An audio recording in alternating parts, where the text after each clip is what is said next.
ಬೆಳಗಿನ ಬೆಳಕು. ಉದ್ದೇಶಪೂರ್ವಕ ಮತ್ತು ಉದ್ದೇಶಪೂರ್ವಕವಲ್ಲದ ಪಾಪ. ಭಾಗ 2. ಅರಣ್ಯಕಾಂಡ 15ನೇ ಅಧ್ಯಾಯ 22-31. ಅರಣ್ಯಕಾಂಡ 5ನೇ ಅಧ್ಯಾಯವು ತಿಳಿಯದೆ ಮಾಡಿದ ಪಾಪ ಮತ್ತು ಉದ್ದೇಶಪೂರ್ವಕವಾಗಿ ಮಾಡಿದ ಪಾಪಗಳ ನಡುವೆ ಒಂದು ಗಂಭೀರವಾದ ಗಡಿಯನ್ನು ಎಳೆಯುತ್ತದೆ. ಅಜ್ಞಾನದಿಂದ ಮಾಡಿದ ಪಾಪಕ್ಕಾಗಿ ಯೆಹೋವ ದೇವರು ಬಲಿ, ಪ್ರಾಯಶ್ಚಿತ್ತ ಮತ್ತು ಕ್ಷಮೆಯನ್ನು ಒದಗಿಸಿದನು. ಆದರೆ ದೇವರ ವಾಕ್ಯವನ್ನು ಉದ್ದೇಶಪೂರ್ವಕವಾಗಿ ಧಿಕ್ಕರಿಸಿ ಹೆಮ್ಮೆಯಿಂದ ನಡೆದುಕೊಂಡ ವ್ಯಕ್ತಿಗೆ ಆ ವ್ಯಕ್ತಿಯನ್ನು ಜನರಿಂದ ಹೊರಹಾಕಬೇಕು ಎಂಬ ಭಯಾನಕ ಶಿಕ್ಷೆ ಇತ್ತು. ನವಸೃಷ್ಟಿಯಾದ ನಮಗೆ ಈ ವ್ಯತ್ಯಾಸವು ಮಹಾನ್ ಸಮಾಧಾನ ಮತ್ತು ಪವಿತ್ರವಾದ ಭಯ ಎರಡನ್ನೂ ನೀಡಬೇಕು. ಇಂದು ನಾವು ಇದರ ಮೊದಲ ಭಾಗವಾದ ಸಮಾಧಾನದ ಬಗ್ಗೆ ಆಲೋಚಿಸೋಣ ಮತ್ತು ನಾವು ಮಾಡುತ್ತಿದ್ದೇವೆ ಎಂದು ನಮಗೆ ತಿಳಿಯದೆ ಪಾಪವನ್ನು ದೇವರು ಹೇಗೆ ನಿರ್ವಹಿಸುತ್ತಾನೆ ಎಂಬುದನ್ನು ಕಲಿಯೋಣ. ಸತ್ಯವೆಂದರೆ ನಮಗೆ ಅರಿವಿಲ್ಲದೆಯೇ ನಾವು ಮಾಡುವ ಪಾಪಗಳಿರುತ್ತವೆ. ಕೆಲವೊಮ್ಮೆ ನಾವು ಅಜಾಗರೂಕತೆಯಿಂದ ಮಾತನಾಡುತ್ತೇವೆ ಮತ್ತು ನಂತರವೇ ನಮ್ಮ ಮಾತುಗಳು ಯಾರಿಗೋ ನೋವುಂಟು ಮಾಡಿದೆ ಎಂದು ನಮಗೆ ಅರ್ಥವಾಗುತ್ತದೆ. ಬೇರೆಯವರ ಹೃದಯದ ಸತ್ಯವನ್ನು ತಿಳಿಯದೆ ನಾವು ಅವರ ಉದ್ದೇಶಗಳನ್ನು ತೀರ್ಪಿನ ಕಣ್ಣಿನಿಂದ ನೋಡಬಹುದು. ನಾವು ವರ್ಷಗಳಿಂದ ಯಾವುದೋ ಒಂದು ಅಭ್ಯಾಸವನ್ನು ಅನುಸರಿಸುತ್ತಿರಬಹುದು, ಆದರೆ ಅದು ತಪ್ಪಾಗಿತ್ತು ಎಂದು ನಂತರ ಸತ್ಯವೇದದಿಂದ ತಿಳಿದುಕೊಳ್ಳಬಹುದು. ಸ್ವಾರ್ಥವು ನಮ್ಮನ್ನು ಎಷ್ಟು ಆಳವಾಗಿ ನಿಯಂತ್ರಿಸುತ್ತದೆ ಎಂಬುದನ್ನು ತಕ್ಷಣವೇ ಗುರುತಿಸದೆ ನಾವು ಸ್ವಾರ್ಥದಿಂದ ನಡೆದುಕೊಳ್ಳಬಹುದು. ನಮ್ಮಲ್ಲಿರುವ ಕೊರತೆಗಳನ್ನು ನಾವು ಗುರುತಿಸುವ ಮುನ್ನವೇ ನಮ್ಮ ಸುತ್ತಲಿರುವವರು ಅದನ್ನು ಕಾಣಬಹುದು. ದಾವೀದನು ಈ ಸಮಸ್ಯೆಯನ್ನು ಚೆನ್ನಾಗಿ ಅರ್ಥ ಮಾಡಿಕೊಂಡಿದ್ದನು, ಆದರೆ ಅವನು ತನ್ನ ತಪ್ಪುಗಳನ್ನು ಗ್ರಹಿಸಬಲ್ಲವನು. ಯಾರು ರಹಸ್ಯ ಪಾಪಗಳಿಂದ ನನ್ನನ್ನು ಶುದ್ಧೀಕರಿಸಿ. ಕೀರ್ತನೆ 19ನೇ ಅಧ್ಯಾಯ 12ನೇ ವಾಕ್ಯ. ಒಬ್ಬ ಮನುಷ್ಯನು ತನಗೆ ಕಾಣದಿರುವ ತಪ್ಪುಗಳನ್ನು ಹೊಂದಿರಬಹುದು ಎಂದು ದಾವೀದನಿಗೆ ತಿಳಿದಿತ್ತು.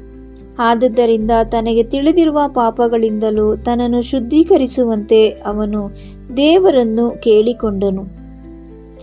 ಅರಣ್ಯಕಾಂಡ 15ರ ಸುಂದರವಾದ ಪಾಠವೇನೆಂದರೆ, ಅಜ್ಞಾನವು ಇಸ್ರಾಯೇಲ್ಯರನ್ನು ಪರಿಹಾರವಿಲ್ಲದೆ ಬಿಡಲಿಲ್ಲ. ತಿಳಿಯದೆ ಮಾಡಿದ ಪಾಪಕ್ಕೂ ಯೆಹೋವನು ಪ್ರಾಯಶ್ಚಿತ್ತವನ್ನು ಒದಗಿಸಿದನು. ಅದೇ ರೀತಿಯಲ್ಲಿ ನವಸೃಷ್ಟಿಗೆ ಅದಕ್ಕಿಂತಲೂ ಶ್ರೇಷ್ಠವಾದ ಬಲಿ ಇದೆ ಮತ್ತು ಮತ್ತೊಂದು ಹೋರಿಯು ಅದಕ್ಕೆ ಹಾಡು ಅಲ್ಲ, ಬದಲಿಗೆ ಕ್ರಿಸ್ತನೇ ಆಗಿದ್ದಾನೆ. ಆ ಪುನರುತ್ಥಾನ ಬಲಿಗಳು ಕೇವಲ ನೆರಳಾಗಿದ್ದವು. ಅವು ನೈಜ ಪಾಪ ಸುಮಾರು ಅವನ ಕಡೆಗೆ ಬೆಟ್ಟು ಮಾಡಿ ತೋರಿಸುತ್ತಿದ್ದವು. ಆತನ ಬಲಿಯು ನಿಜವಾಗಿಯೂ ಪಾಪವನ್ನು ಪರಿಹರಿಸುತ್ತದೆ ಮತ್ತು ಸತ್ಯವಾದ ಶುದ್ಧೀಕರಣವನ್ನು ನೀಡುತ್ತದೆ. ಯೋಹಾನನು ಹೀಗೆ ಬರೆಯುತ್ತಾನೆ, ಆತನ ಮಗನಾದ ಯೇಸುಕ್ರಿಸ್ತನ ರಕ್ತವು ನಮ್ಮನ್ನು ಎಲ್ಲ ಪಾಪಗಳಿಂದ ಶುದ್ಧೀಕರಿಸುತ್ತದೆ.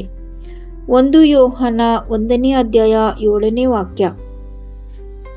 ಎಲ್ಲ ಪಾಪ ಎಂಬ ಮಾತುಗಳನ್ನು ಗಮನಿಸಿ. ಇದರಲ್ಲಿ ನಾವು ಸ್ಪಷ್ಟವಾಗಿ ಗುರುತಿಸುವ ಪಾಪಗಳು ಮತ್ತು ದೇವರು ಇನ್ನು ಮುಂದೆ ಬೆಳಕಿಗೆ ತರಬೇಕಾದ ವಿಫಲತೆಗಳು ಸೇರಿವೆ.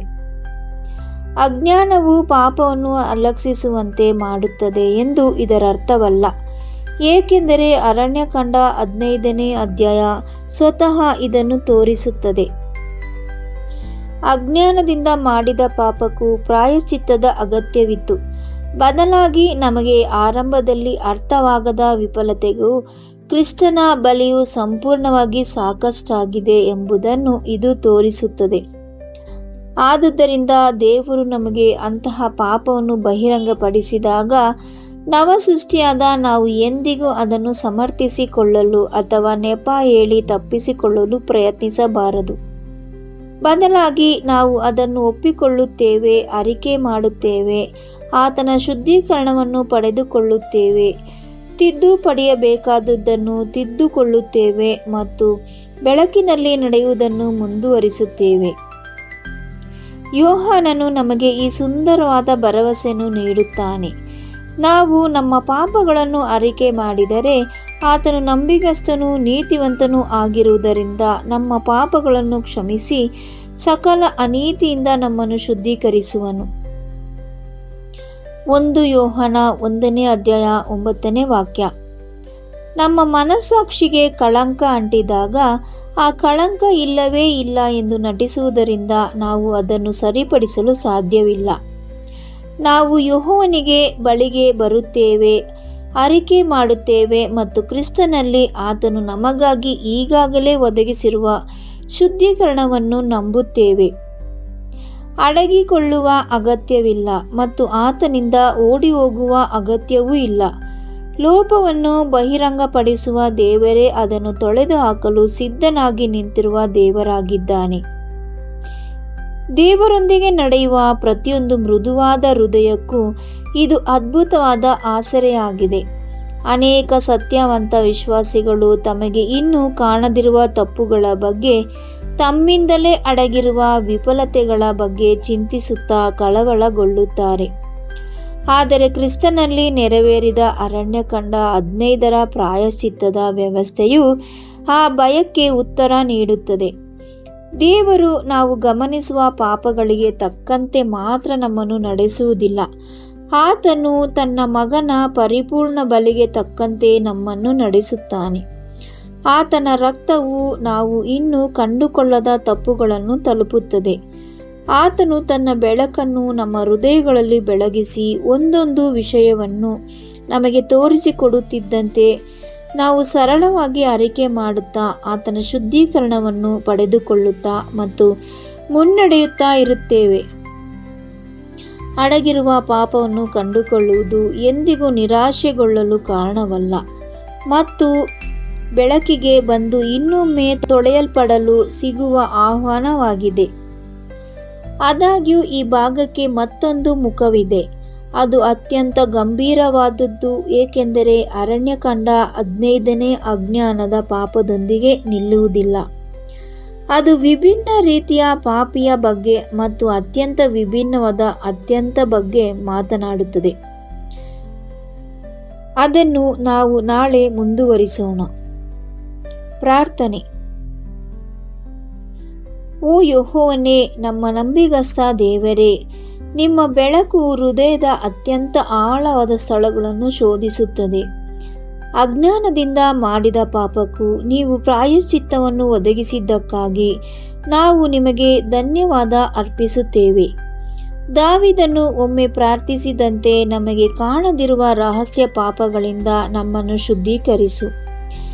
ನೀವು ರಹಸ್ಯ ಪಾಪವನ್ನು ಬಹಿರಂಗಪಡಿಸಿದಾಗ ಅದನ್ನು ಸಮರ್ಥಿಸಿಕೊಳ್ಳದಂತೆ ನಮ್ಮನ್ನು ಕಾಯಿರಿ ಮತ್ತು ಅದನ್ನು ಬೇಗನೆ ಅರಿಕೆ ಮಾಡಲು ನಮಗೆ ಕಲಿಸಿರಿ. ಕ್ರಿಸ್ತನ ರಕ್ತವು ನಮ್ಮನ್ನು ಎಲ್ಲ ಪಾಪಗಳಿಂದ, ನಾವು ತಿಳಿಯದೆ ಮಾಡಿದ ಪಾಪದಿಂದಲೂ ಶುದ್ಧೀಕರಿಸುತ್ತದೆ ಎಂಬುದಕ್ಕಾಗಿ ನಾವು ನಿಮಗೆ ಧನ್ಯವಾದ ಅರ್ಪಿಸುತ್ತೇವೆ. ನಮ್ಮ ತಪ್ಪುಗಳನ್ನು ಕಂಡುಕೊಳ್ಳುವುದು ನಮ್ಮನ್ನು ನಿರಾಶೆಗೆ ತಳ್ಳದೆ ಮತ್ತೆ ನಿಮ್ಮ ಬೆಳಕಿನ ಕಡೆಗೆ ನಡೆಸುವಂತೆ ಮಾಡಲಿ. ತನ್ನ ತಪ್ಪುಗಳನ್ನು ಗ್ರಹಿಸಬಲ್ಲವನು ಯಾರು? ರಹಸ್ಯ ಪಾಪಗಳಿಂದ ನನ್ನನ್ನು ಶುದ್ಧೀಕರಿಸು. ಕೀರ್ತನೆ 19ನೇ ಅಧ್ಯಾಯ 12ನೇ ವಾಕ್ಯ. ಕ್ರಿಸ್ತನ ನಾಮದಲ್ಲಿ ಪ್ರಾರ್ಥಿಸುತ್ತೇವೆ ನಮ್ಮ ಪರಮ ತಂದೆಯೇ, ಆಮೇನ್.